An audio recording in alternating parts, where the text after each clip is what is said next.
ពុកម៉ែបងប្អូនថ្ងៃនេះហ่าពូរ៉ាមកស្រែម្ដងពុកម៉ែបងប្អូននេះស្រែពូរ៉ាឃើញអត់នេះល្អពុកម៉ែបងប្អូនហ្នឹងហើយឥឡូវយើងចាប់ផ្ដើមទៅស្រែទៅឆ្លុកស្រូវពុកម៉ែបងប្អូនហ្នឹងហើយនេះមកដល់ស្រែខ្ញុំបាទហើយនេះស្រែខ្ញុំនេះពុកម៉ែបងប្អូនឃើញអត់នេះវាឡើងធំតែម្ដងដែលខ្ញុំត្រូវយកស្រូវមកឆ្លុកពុកម៉ែបងប្អូនអូយមើលទៅគួរឲ្យខ្ជិលប៉ុន្តែខ្ជិលយ៉ាងណាក៏ត្រូវតែធ្វើដែរពុកម៉ែបងប្អូនព្រោះអីនេះគឺជាការងាររបស់យើងអញ្ចឹងយើងចាប់ផ្ដើមដកមកនេះដកពុកម៉ែបងប្អូនមិនអាចជាប់ដីឡើងធំតែម្ដងនេះអូយពិបាកដកម្នាក់អូយដីធំគ្រាន់ឃើញគួរឲ្យខ្ជិលហើយមកវាឡើងធំមកឥឡូវយើងចាប់ផ្ដើមឆ្លុកយកតែម្ដងទៅពុកម៉ែបងប្អូននេះដោតយកមកពុកម៉ែបងប្អូនដោតហើយដោតទៀតរហូតតតែពេញដីយើងទៅយើងអាចឈប់បានហ្នឹងហើយអូយគួរឲ្យខ្ជិលពុកម៉ែបងប្អូនមើលទៅពិតជាគួរឲ្យខ្ជិលមែនតែយើងត្រូវតែធ្វើព្រោះនេះគឺជាការងារប្រចាំថ្ងៃរបស់យើងគឺជាកសិករគឺជាកូនអ្នកស្រែត្រូវតែធ្វើស្រែមើលណែពុកម៉ែបងប្អូនឃើញអត់វាឡើងធំតែម្ដងហ្នឹងហើយអូយមានអារម្មណ៍ថាខ្ជិលដកទៅនេះបន្តិចទៀតសិនពុកម៉ែបងប្អូនហ្នឹងហើយដកមកនេះពិបាកដកណាស់ពុកម៉ែបងប្អូនដោយសារតែជាប់ដីធំហ្មងម្នាក់ហ្នឹងហើយដោតទាំងដីនឹងតែម្ដងទៅដោតនេះដោតរបៀបមនុស្សខ្ជិលពុកម៉ែបងប្អូនមើលទៅគួរឲ្យខ្ជិលមែនតើនេះហ្នឹងហើយនេះទៅបានប៉ុណ្នេះទេហើយមានអារម្មណ៍ថាខ្ជិលនេះយកអានេះម្ដងអាហ្នឹងកង្ងាវគេសម្រាប់កាប់ដាក់នេះកាប់ដាក់បែបនេះពុកម៉ែបងប្អូនហ្នឹងហើយកាប់ដាក់អញ្ចឹងហ្នឹងហើយខ្ជិលដើរទៅនោះតិចសិនពេលច្រើនពេកតាណាកំណឹងរុនក្តាមពុកម៉ែបងប្អូនឃើញរុនក្តាមស្រាប់តែបោះកង្ងាវចោលរត់មកខ្វេះរុនក្តាមតែម្ដងពុកម៉ែបងប្អូននេះឃើញអត់នេះរុនក្តាមប៉ុន្តែមិនដឹងជាជំរឿណាទេមិនដឹងជាខ្វេះបានឬក៏អត់ទេនេះហ្នឹងហើយនេះប៉ះក្តាមហើយពុកម៉ែបងប្អូននេះចាំមើលខ្ញុំទាញមកណាអត់បានទៀតចាំមើលទាញម្ដងទៀតនេះប៉ះក្តាមហើយពុកម៉ែបងប្អូនប៉ះក្តាមនេះបានហើយពុកម៉ែបងប្អូនធំទៀតមើលណែដង្កៀបឡើងធំតែម្ដង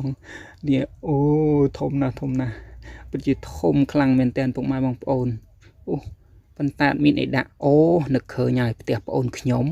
ទៅយកកធុនមួយនៅផ្ទះប្អូនខ្ញុំសិន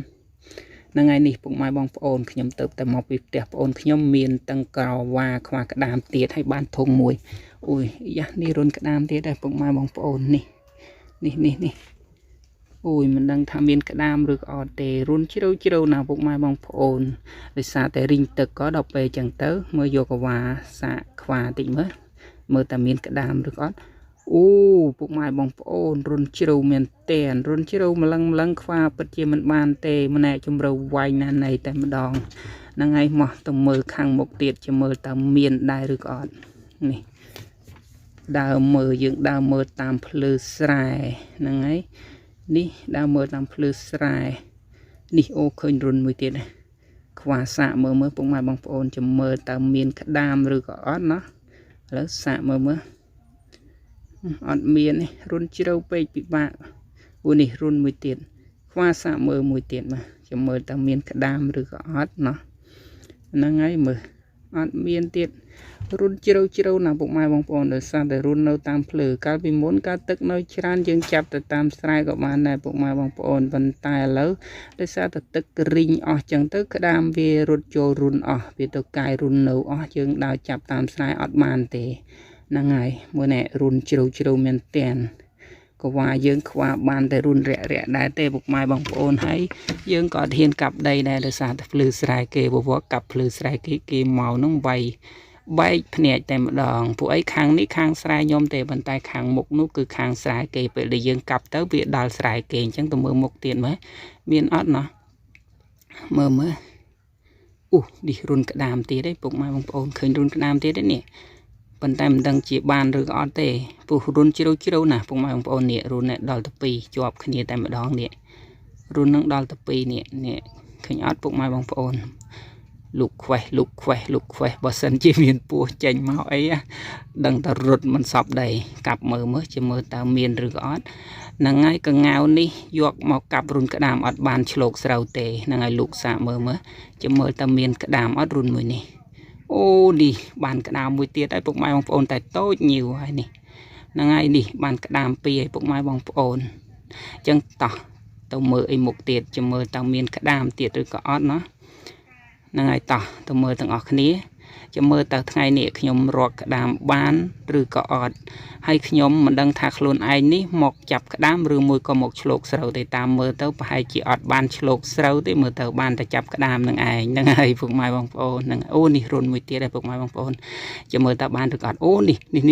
ban mùi tiết hơi phục mai bong ôn ui anh đi thôm miền tên phục mai bong ôn cái đám krong á nâng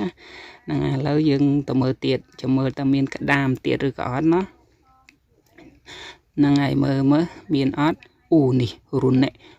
run thôm miền tây bụng mai bong ôn run ní thôm miền tây phải chỉ cái đám thôm ấy mà tàu lục khoe nâng dùng khai tập bùa chành màu tê bụng mai bong ôn nâng ngày nì đôi chỉ bạc cái đám hết bụng mai bong ôn ý kịp đài chư cho mơ mới bàn được ọt cho mơ mới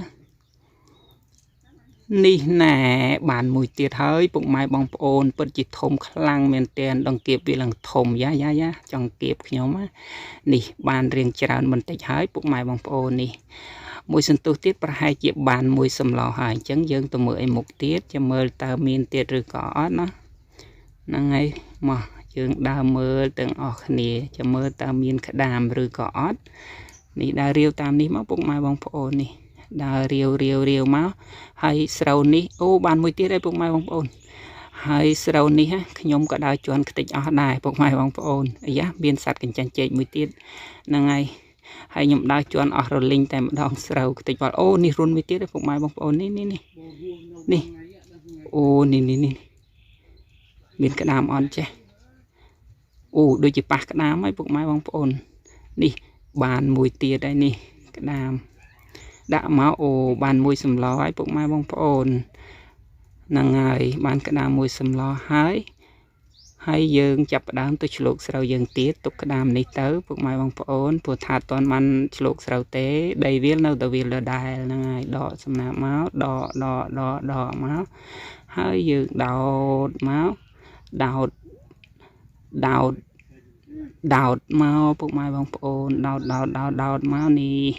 đào máu nâng ngày đào máu song say từ ngày nâng bàn tập nâng ai bụng mai bong ôn ơi hay mơ ngày đôi riêng của mình tại trái mơ mong tịch mơ bong ôn dương chầm mơ ta mong văn màn đào mong tập tiệt là muôn bụng mai bong ôn nâng ngày nâng chụp sầu bàn tập nâng ai chầm mơ ta tao đào tía mai xưa thà hai nấu nhom chlai tha hai ai mai ơi nhom chụp sầu hai thà hai mẹ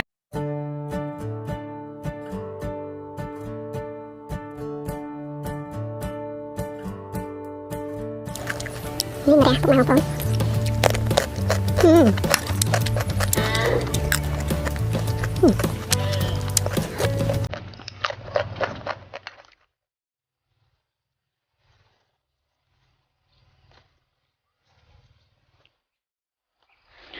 បាទសួស្តីពុកម៉ែបងប្អូនប្រហែលជាស្គាល់ហើយមែនអត់ថានេះគឺជាអីគេ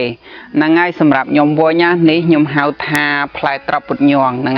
ហើយមានបងប្អូនខ្លះគាត់ហៅថាផ្លែត្រប់ចង្កោមហ្នឹងហើយនិយាយទៅនឹងគឺជាភាសាតាមតំបន់ហ្នឹងហើយមកឥឡូវយើងមកបេះនេះយកទៅធ្វើម្ហូបហូបថ្ងៃហ្នឹងតោះ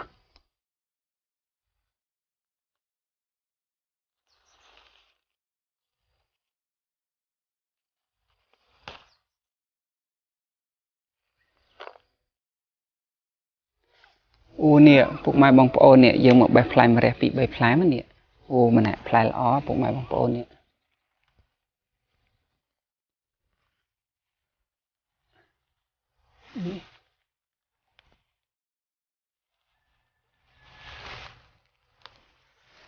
នេះផ្លែម្រះយើងពុកម៉ែបងប្អូនឥឡូវយើងមកបេះសសក់ពី3ផ្លែមកនេះសសក់យើងដាំខ្លួនឯងទេពុកម៉ែបងប្អូននេះនេះផ្លែ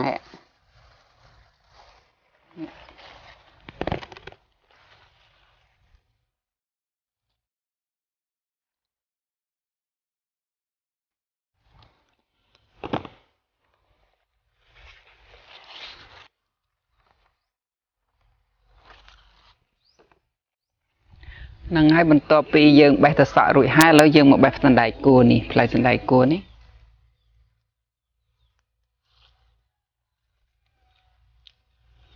នេះពុកម៉ែបងប្អូនមើលផ្លែល្អណា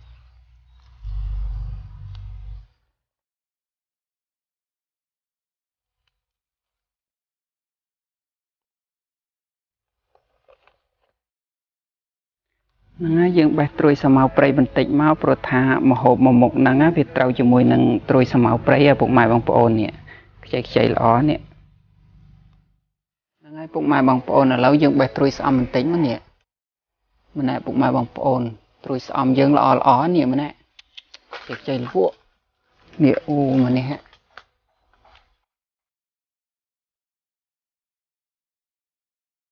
ហ្នឹងហើយពុកម៉ែបងប្អូនឥឡូវយើងបេះតកួនបន្តិចមកនេះតកួនបឹងយើងនេះខ្ចីពុកម៉ែបងប្អូនអានេះតកួនក្រហមពុកម៉ែបងប្អូនវាដុះទៅតាមបឹងទេតកួនហ្នឹងហ្នឹងហើយពុកម៉ែបងប្អូនឥឡូវនេះយើងមកបេះត្រួយស្ដៅនេះអូខ្ចីល្អនេះពុកម៉ែបងប្អូននេះឥឡូវបេះមកនេះ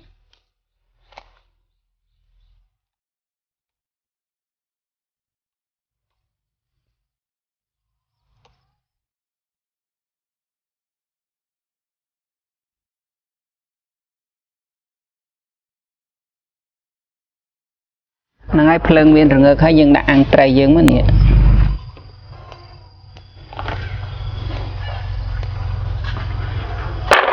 លើត្រីយើងឆ្អិនហើយយើងស្រង់មកនេះ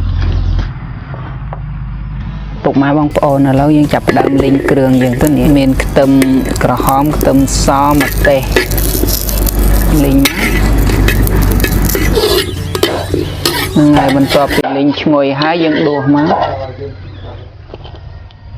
បន្ទាប់មកយើងលេងត្រប់មញងយើងទៅ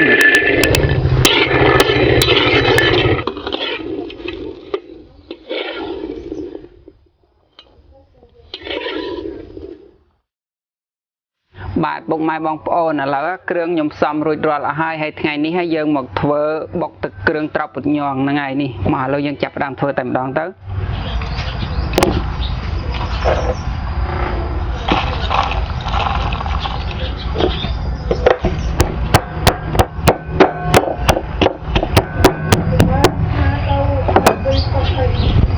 ហើយបន្ទាប់ពីបុកគ្រឿងយើងមកហើយយើងដាក់ត្រីចូលមកនេះដាក់ចូលបុកជាមួយគ្នាត្រីនេះយើងអាំងហើយយើងបេះសាច់វាហើយយើងក៏បេះឆ្អឹងចោលអស់ហើយ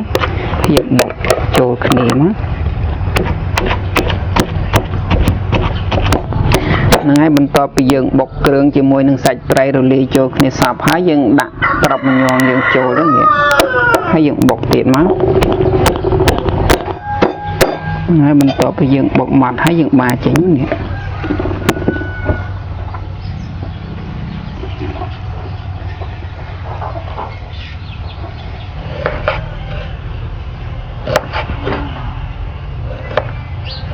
ឥឡូវយើងបុករួចរាល់ហើយអញ្ចឹងយើងដាក់ស្ករមកនេះស្ករប៊ីចេងហើយយើងចាក់ទឹកប្រហុកយើងចូលមកនេះ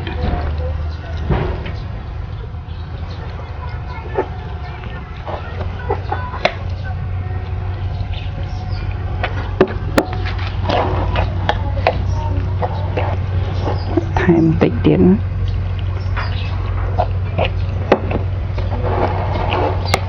ហ្នឹងហើយឥឡូវយើងដាក់ម្ជូរចូលមកនេះម្ជូរក្រូចឆ្មាយើង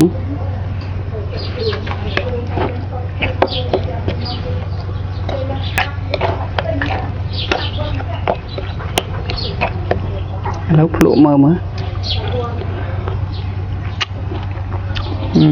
ឃើញថាល្មមហើយអញ្ចឹងរួចរាល់ហើយអូនៅស្លឹកខ្ទឹមភ្លេចស្លឹកខ្ទឹមដាក់ស្លឹកខ្ទឹមបន្តិចមកនេះ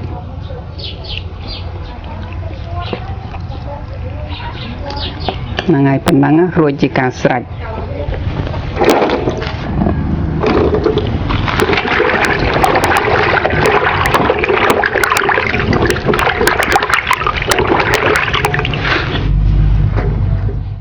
បាទពុកម៉ែបងប្អូនឃើញថាទឹកយើងកំពុងតែពុះហើយអញ្ចឹងយើងចាប់ផ្ដើមស្រុះបន្លែរបស់យើងទៅ បន្ទាប់ពីយើងស្រស់បន្លែបានប្រហែលជា1នាទីហើយយើងស្រង់ឡើងមកពុកម៉ែបងប្អូន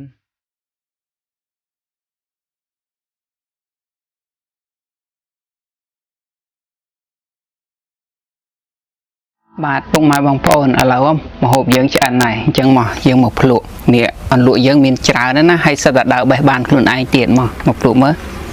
មានបាយទៀតថ្ងៃនេះ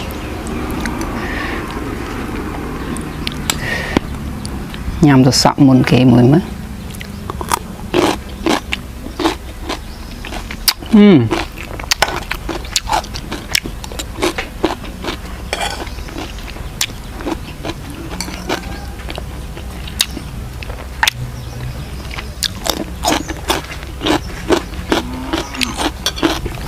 សាកស្ពៃវិញម្ដង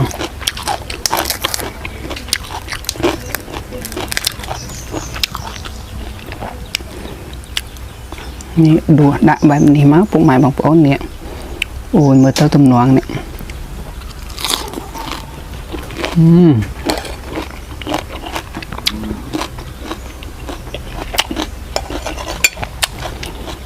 อันนี้มันเรีย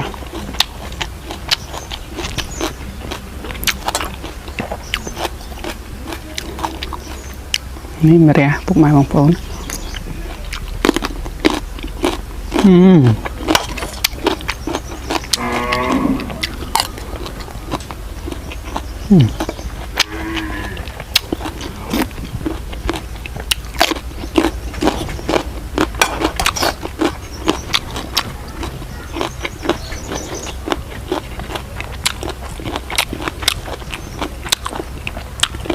อันนี้สามพวกไม้บางคนยังพลุสามแล้วมั้ง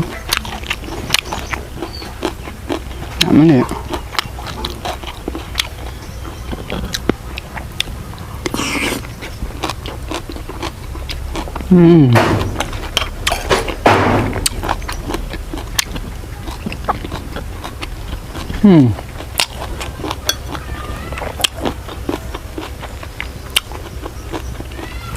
อันนี้ฉลักสามเอาไปđã mất nè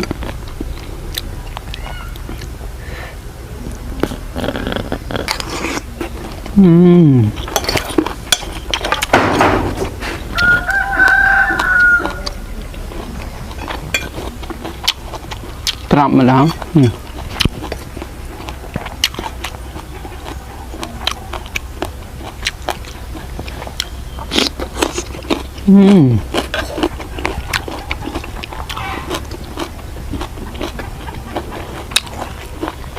นี่ตะโกน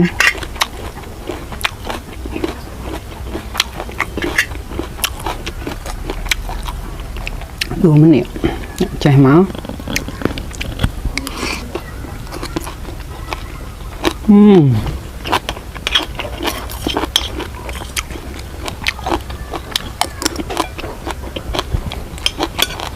nó sẽ đào một tiềnน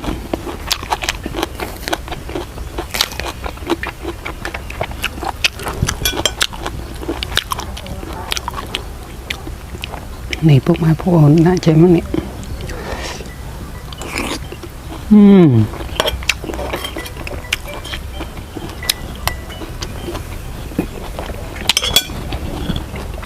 lại cua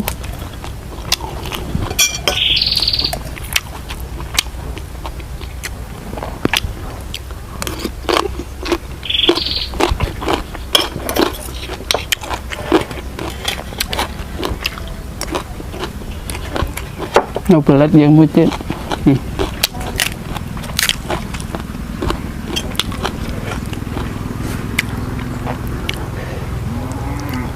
nó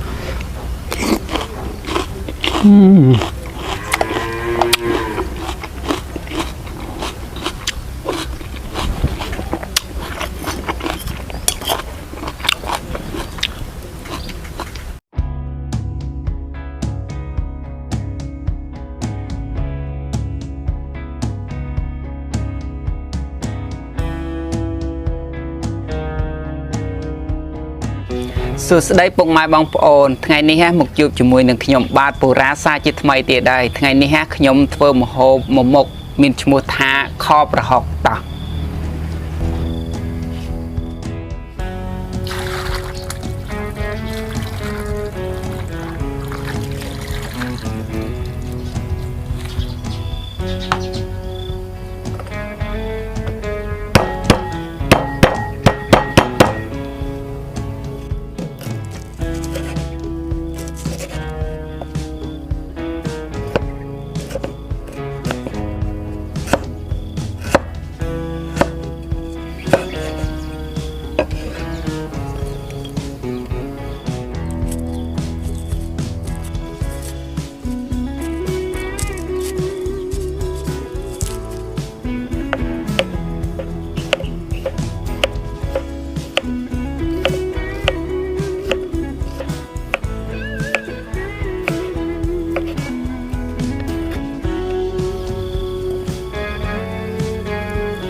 ngay bụng mai bong ổn trọc dưỡng hành hái hay ní cường dưỡng cọp xóm hai đáy miên tâm quả hóm tâm xó sạc kroj sạc côn sạc krây hay nâng một tê ngay lâu dưỡng chập đàm hành sạch chụp tới nè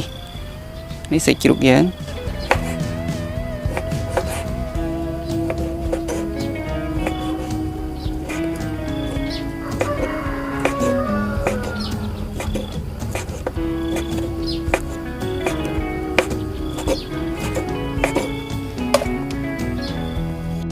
ngay lâu dương bầm quang tray dương tớ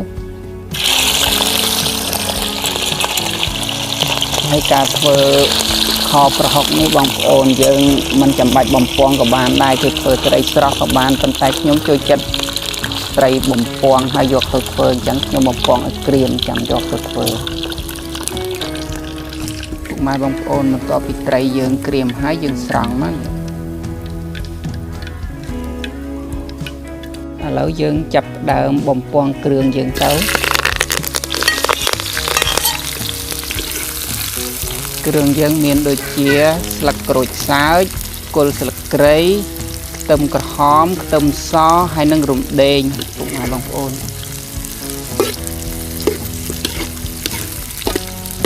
ហ្នឹងហើយឃើញថាគ្រឿងយើងនេះបានឈ្ងុយហើយអញ្ចឹងយើងដាក់ប្រហុកចូលទៅនេះប្រហុកចិញ្ច្រាំយើងចិញ្ច្រាំរួចហើយពុកម៉ែបងប្អូនការដាក់ប្រហុកនេះតាមចំណូលចិត្តបងប្អូនតិចឬក៏ច្រើនហ្នឹងហើយខ្ញុំដាក់មកល្មមមកខ្ញុំចូលចិត្តហូបប៉ុណ្ណាខ្ញុំដាក់ប៉ុណ្ណឹង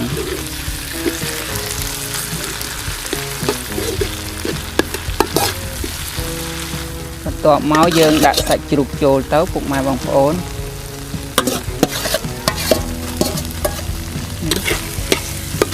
ហើយយើងបំពងឲ្យឈ្ងុយមក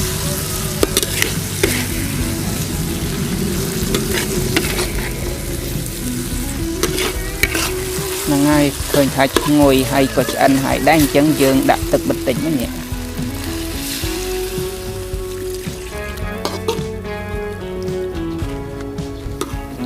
បន្ទាប់មកដាក់ត្រីចូលព្រោះថាត្រីយើងបានបំពងក្រៀមហើយដាក់ចូលមកនេះ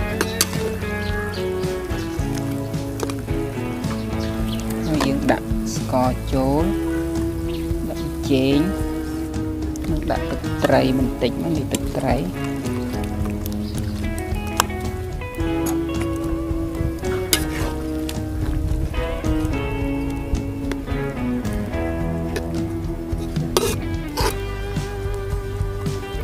បន្ទាប់មកយើងដាក់បន្លែយើងចូលទៅនេះត្រាប់ស្រួយហ្នឹងហើយត្រាប់ហើយយើងមិនបាច់បញ្ញាប់ដាក់ពេកទេនាំតែវាផុយយើងទុកឲ្យជ្រួយស្រួយចឹងហើយឆ្ងាញ់ពុកម៉ែបងប្អូនពេលនេះខប្រហុកយើងឆ្អិនហើយអញ្ចឹងយើងដួសមក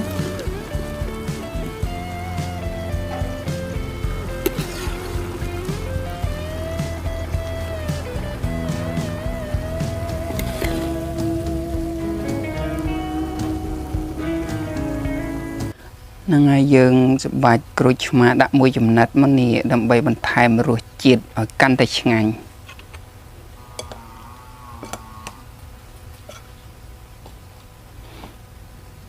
នេះពុកម៉ែបងប្អូនខប្រហុកយើងឆ្អិនណាស់ឥឡូវយើងមកភ្លក់មើលជាមើលតើមានរសជាតិឆ្ងាញ់ប៉ុណ្ណាមក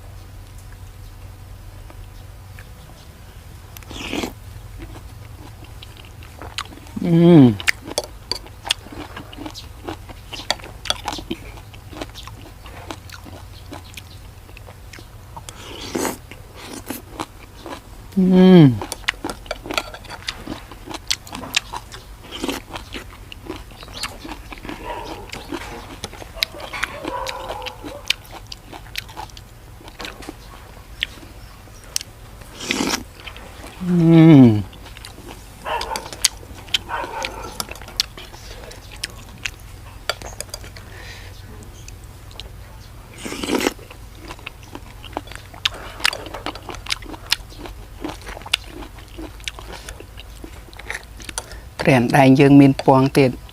ពុកម៉ែបងប្អូនមកនេះ Mm.